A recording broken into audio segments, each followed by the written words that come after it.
What's up, Wolfpack fam? It's your boy Kid back at it again. We're gonna be checking out something with my boy Del Boy, aka Sir David Jason, the man. You know, one of the legends in the business, and we're gonna be checking out something courtesy of my boy Lostscotsman. Shout out to you, broski. I appreciate you. If you want your suggestion fulfilled, you know, please link it. Let me know in the comments down below. We can do our best to fulfill as many as we can. And I just want to say thank you for that.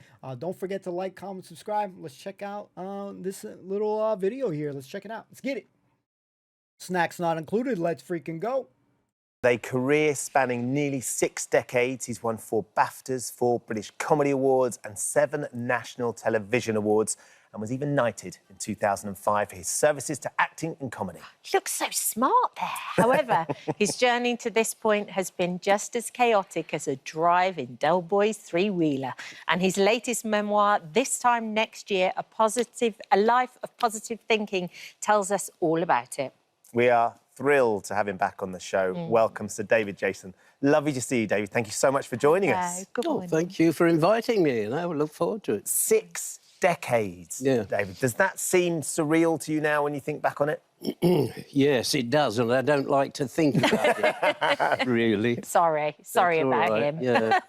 It's one of those things that all of us have grown up with you as a mainstay on our dramas and TVs and comedies, and you have been a big part of all of our lives. It's an extraordinary thing that you've put down in your book about how you got to where we know you now as well. Yeah, I mean, what happened was with the book, because I had written about my journey through my acting career, through life, I suppose. But what happened was that I thought I'd covered everything, and the people who handle the book asked me if I'd make another one. I'd write another one. So I thought, I've sort of said everything. There's nothing left to say. I mean, but then what happened was, the catalyst was this. I was rummaging through loads of old paperwork and stuff that I'd got at home, and I came across in a drawer, right at the back of the drawer, was a green book that someone had given me or I'd acquired. And what it was a book from the BBC, and it was dated 1947. And it was perfect condition. It was brilliant. And I thought, I don't remember this. And I started to open it. And what it was a rule book for people who make programmes for the BBC of what you're not allowed to say. And if you read this book, which I did mention in the book, you wouldn't be able to speak at all. Because there's religion. You can't say anything about religion. Homosexuality. You can't say anything like that. You can't say things that are, you know, suggestive. Yes. And one of the things that it said is with many of these examples was, for example, you're not allowed to say winter draws on. The reference being ladies' underwear. Oh, drawers? Going back. Yes. The reference being ladies' underwear. Oh, drawers? Yes. Draw? Yeah. Goodness me. Yeah, so winter draws on was the one that got me. And I thought, if you put any of that by today's standards, you wouldn't be able to do anything because it's so restrictive. But the interesting thing about it was that what fired the whole thing. I started to do research, and I found old books and diaries and things that, like, are you being served? Was I and are you being served? No, but I remember going to see it. So it opened the doors that had remained closed for a long time. Yeah. One of the doors that I liked that was opened, because I liked the audiobook as well, I like to hear you tell me the story as I'm listening. And what struck me is how much the affection that you had for Ronnie Barker. To me, that really stood out in the book. And just what affection you had for him, both in a way of he was a comedy great, one of the greatest of our time, but also just as a chap and a mentor, and what a nice man he was. Yeah, I think you're right. And that was one of the things that rubbed off on me Yeah. he became a very good friend, or a close friend. We really did. But what I learned from Ronnie, which is a piece of information that I would like to impart onto famous people like yourselves, take note. Okay. And what it was, here was this genius of a writer-performer. And every time I worked with him, he would always amaze me if I had a tagline in the series like Open All Hours or whatever. I'd have this tagline, which was the end of the joke, and I'd go, that's it, I've got my own tagline. And it's got a laugh. Oh, brilliant. Then he'd come along and top it. And it would come back to him, and he would top my top. So it began to sort of irritate a little bit, but that's how brilliant he was. But one of the things that impressed me the most was how genuine as a real person he was, how generous. So when you were working with him, for example, a quick example would be that I was not being favoured very much, if you like, in 1 or 2 episodes of Open All Hours. And he wrote a piece, a very funny piece, with me getting some legs. The legs. That one, the legs one, yes, which we won't go into here. It was so funny, though, hearing you tell the story. But it was, he wrote that for me. Yeah. Because I was getting a little bit, you know, all I was doing was feeding Ronnie and not getting very many laughs of my own, something that Ronnie and I discussed. So the next thing I know, he'd written this scene for me. Now, that generosity reflected itself in his attitude to the business. So in other words, that not only was he a nice and lovely person to work with, he was generous to all his crew. So cameras and makeup, wardrobe. The whole production. Yeah. So what that meant was, and something I learned from him, was that they are all part of this business of creating humour for us at home to enjoy. And so Ronnie impressed upon me and made me aware of the fact that you're only the head of the team behind you, but you need all that team behind you to create the humour that you're going to deliver to your television I don't know screen. if we create humour, but we've definitely got a great we definitely team. have a fabulous team, and that's the point. But that's the point. Though whatever position you're in, you enjoy it, but help to spread that amongst your Some of the crew, parts. Sure. right? And the reason that has imprinted itself in my mind ever since was that I do hear stories, no names, no background, of certain members of our, our entertainment industry who are very selfish and rude. Can be selfish, rude, rather to the point of being vulgar. In other words, they don't respect the team. They say that, oh, it's me, I'm famous. You mind? You stay there, you two, and I'll have my close-ups here. Don't cut to them. Please do cut to him. Please do. It's Keep it on him. One, yes. So, But there is a reason, though, You're you've one. been able to write this book and you've been in 6 decades, because clearly that was a huge influence on you, and you have gone on to work with everybody like that, whatever it is. I need to ask about Only Fools and Horses, if I may, Dave, which, of course, was such a hugely important series for all of us growing up, but you as well. Del Boy, as a character, I mean, it's really interesting in the book because you talk about the fact that as wonderful as he was to play and what an important role, it sort of haunted you a little bit because very often you couldn't really get away from him as well. No, I suppose that's the... I was trying to find the right word. I was going to say curse, but it's not. It's not a curse. But because of its success, it was, well, little did we know how successful it became. It was going to become. But what it did was that this shadow of that character that I played 40 years ago now, oh, excuse me, but it's always there. Now, I've changed physically, facially, an awful lot since I did that. Not quite too much. You still probably got know. the chin. Yes, I still got a chin. Thank you. You're the miss. man. But what it done, I don't look like that anymore. But what it does is on the television, and people identify with that character, not me. But also, everywhere I go, I'm introduced as David Jason. Oh, David Jason rings a bell. Yes, the character. Oh, Del Boy. So it sparks that off in everybody's memory. So I have to try and get hold of him and say, get down, sit there, will you? You're always behind me on my back. So it's a cross that I have to bear, but it's a lovely one because, I mean, I'm amazed at how much it's influenced people. But mainly how much it's entertained. Oh, exactly that. And it still lives on now. The musical is sensational. You've not seen the musical? Have you seen any? No, but I understand that I'm probably going to see the new one. Are you going to go in disguise, though? You'd cause chaos. I know. The answer to that is I don't know yet.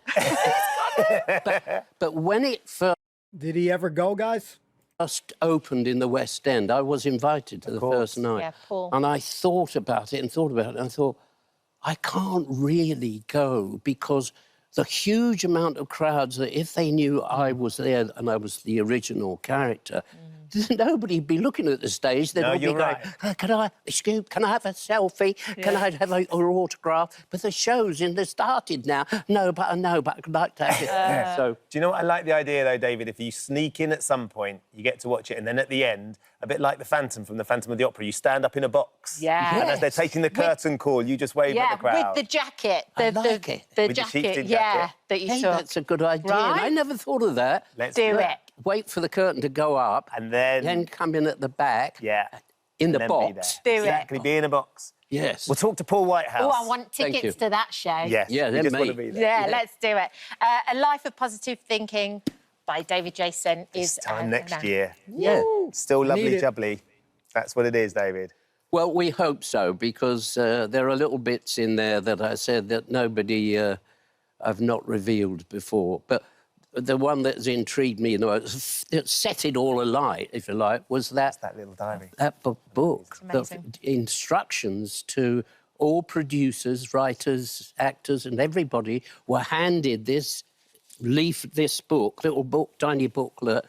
As a guide. The guide to Amazing. What how triggers, to do it. what the catalysts are. Thank you for joining us, David. Coming into So the lovely to studio. see you. Thank you. Bless you. Thank Right, then, you coming for up- visiting our This Morning YouTube.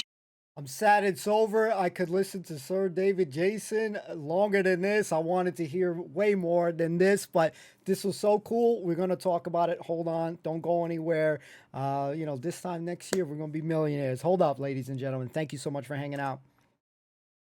Granville, fetch your cloth.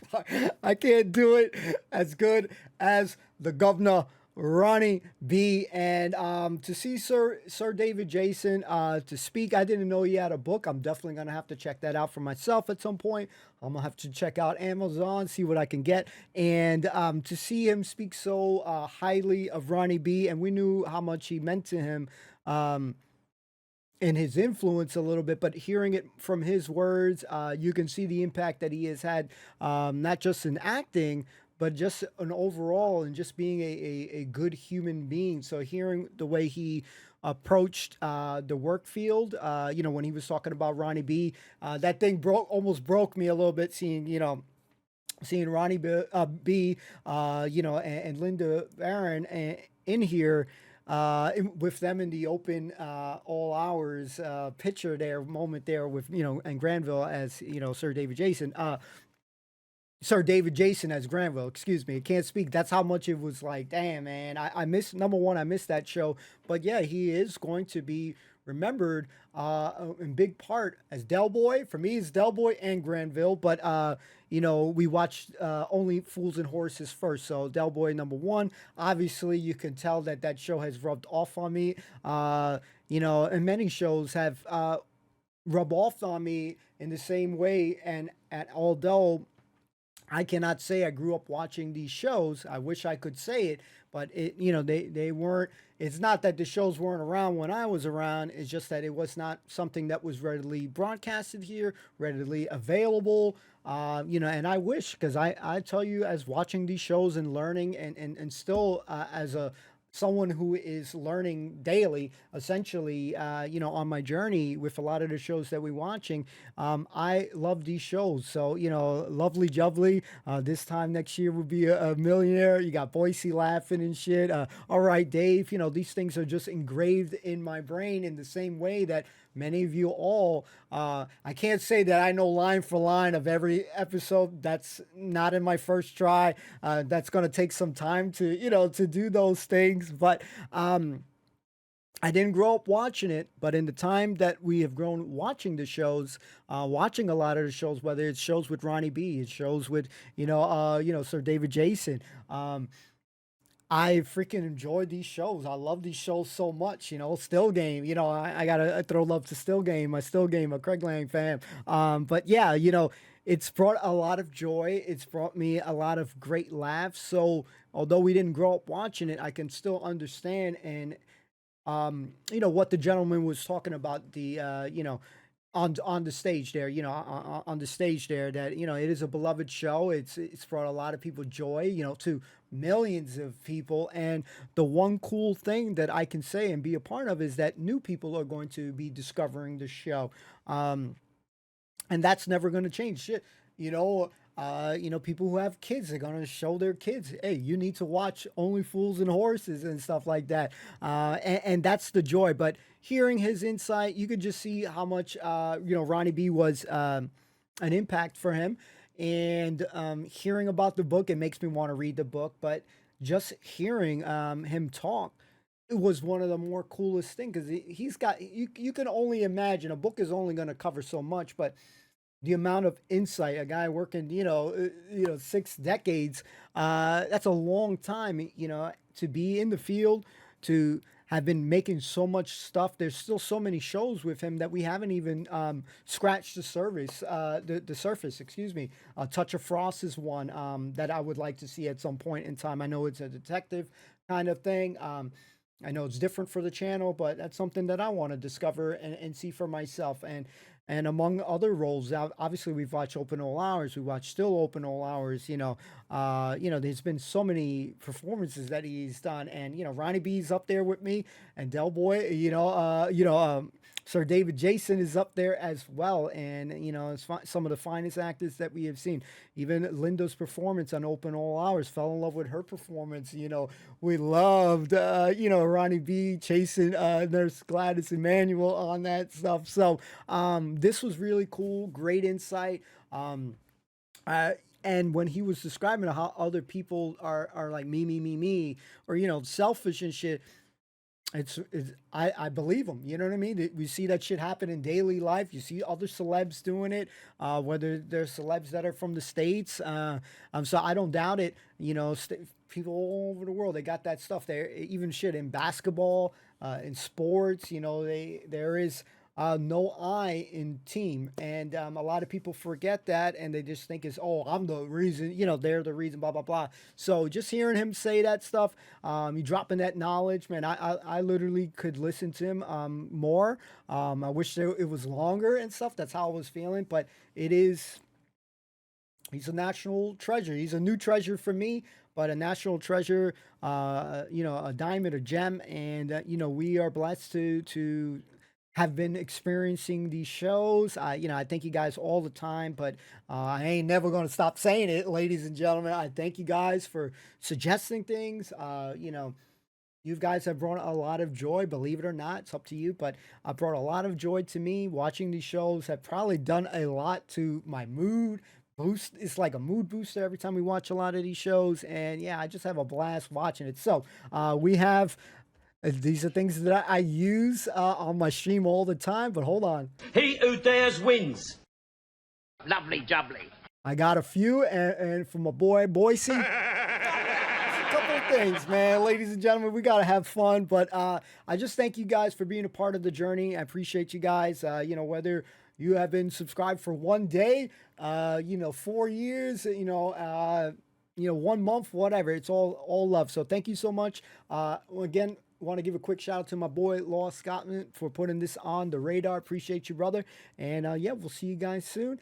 Peace out. Take care. Let me know your thoughts in the comments down below. Don't forget to like, comment, subscribe. Those things are absolutely free to do. Helps out the channel tremendously as well. And thank you so much for being a part of my journey. We'll see you soon. Peace out.